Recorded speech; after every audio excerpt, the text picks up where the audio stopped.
भी लगे हाथ आप व्यू दे दीजिए, क्योंकि 3% की तेजी यहां पर भी है और क्रूड सस्ता हो गया है। उम्मीद करेंगे एटीएफ सस्ता हो जाए, बड़ा जो इनके पैसे जो खर्च करते हैं अपने ऑपरेशंस पे वो क्रूड में ही चला जाता है।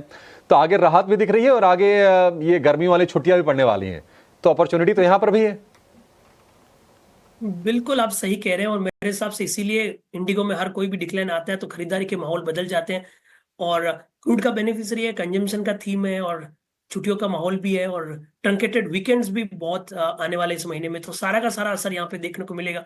और मैं आपको बताना चाहूंगा, मैं लगातार 3-4 दिन से ट्रेवल कर रहा हूँ और वैसे तो ऑलमोस्ट हर वीकेंड रहता है।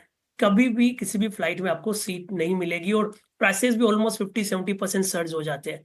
2 दिन पहले जयपुर का ट्रिप था, ऐसा लग रहा था कि इतनी क्राउड है।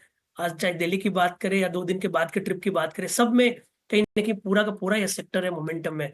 तो मैं तो इनफैक्ट मान रहा हूँ कि मार्केट रिकवर होता है, उससे ज्यादा रिकवर इंडिगो में देखने को मिलेगी। 5150 के आसपास के एक छोटे मोटे हर्डल है, इसके ऊपर ढंग से होल्ड कर दिया तो मेरे हिसाब से किसी दिन 5 से 10% की रैली दिखा देगा। और वैसे भी स्टॉक अपने new life time high territory में चल रहा है, तो पॉजिटिव बायस रहेगी। लेवल्स की बात करें तो आपको यहाँ पे लगभग 5000 के सपोर्ट लगा सकते हो। 5150 के ऊपर होल्ड करें तो पोजीशन को और बढ़ाना चाहिए। 5250, 5350, 5500 तक के टारगेट भी यहाँ पे एक्सटेंड होने चाहिए। ठीक है, 5500 तक की उड़ान भर सकता है इंटरग्लोब एविएशन का शेयर। और बिल्कुल चंदन जी आप सही कह रहे हैं, कोई फ्लाइट खाली नहीं जा रही है। अगर हम इंटरग्लोब एविएशन की बात करें, 90% से ऊपर का पीएलएफ है, यानी कि पैसेंजर लोड फैक्टर। और मैं और मानसी कुछ दिनों पहले हम लोग इंदौर में थे और हमें भी यकीन नहीं हो रहा था कि ये बस अड्डे पर उससे कम भीड़ होती है शायद। ये हालत है आजकल एयरपोर्ट के, जो छोटे एयरपोर्ट्स हैं वो तो बिल्कुल क्राउडेड रहते हैं छोटे शहरों के। और अच्छे चल रहे हैं ऑपरेशंस।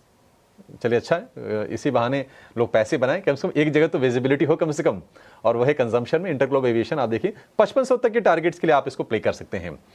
एक और शेयर पर जरा व्यू लेते हैं फटाफट। चंदन जी आपसे व्यू चाहिए। आप ये जरा ईएमएस वाली जो कंपनीज है, आज हम देख रहे हैं कि रिकवरी थोड़ी थोड़ी आ रही है, चाहे वो अंबर हो, डिक्सन हो, केन्स टेक हो, 2-3-4-5% के आसपास की बाइंग है।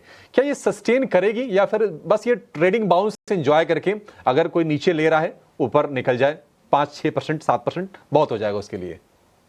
सबसे देखिए, इनमें ट्रेडिंग बाउंस को प्ले करना चाहिए क्योंकि देखिए जो ग्लोबल चिंताओं के बादल है वो अभी तक पूरी तरह से छटे नहीं है। कहीं ना कहीं ट्रम्प ट्रम्प ट्वीट और ट्रम्प कमेंट जारी रहेगा।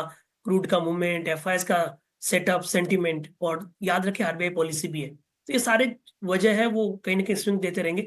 आपको ये ध्यान रखना है कि जो भी स्विंग मिले छोटे से सपोर्ट से काम करे और कोई भी छोटे मोटे स्विंग में निकलते जाए। तो आई थिंक अंबर डिक्सन जैसे काउंटर में इस तरह की स्ट्रेटेजी अपनाना बहुत जरूरी है, क्योंकि कहीं ना कहीं यदि ब्रॉडर मार्केट ऊपर में नहीं टिक पाएगा तो इन सारे काउंटर को वापस सेल ऑफ में तब्दील हो जाएंगे। बट अगेन नीचे में बार्गेन बाइंग भी देखने को मिलेगा, तो इस चीजों को ध्यान में रख के अपनी रणनीति उसी तरह से बनानी चाहिए। ठीक है चंदन जी, बहुत शुक्रिया आपने इंसाइट्स शेयर करने के लिए। और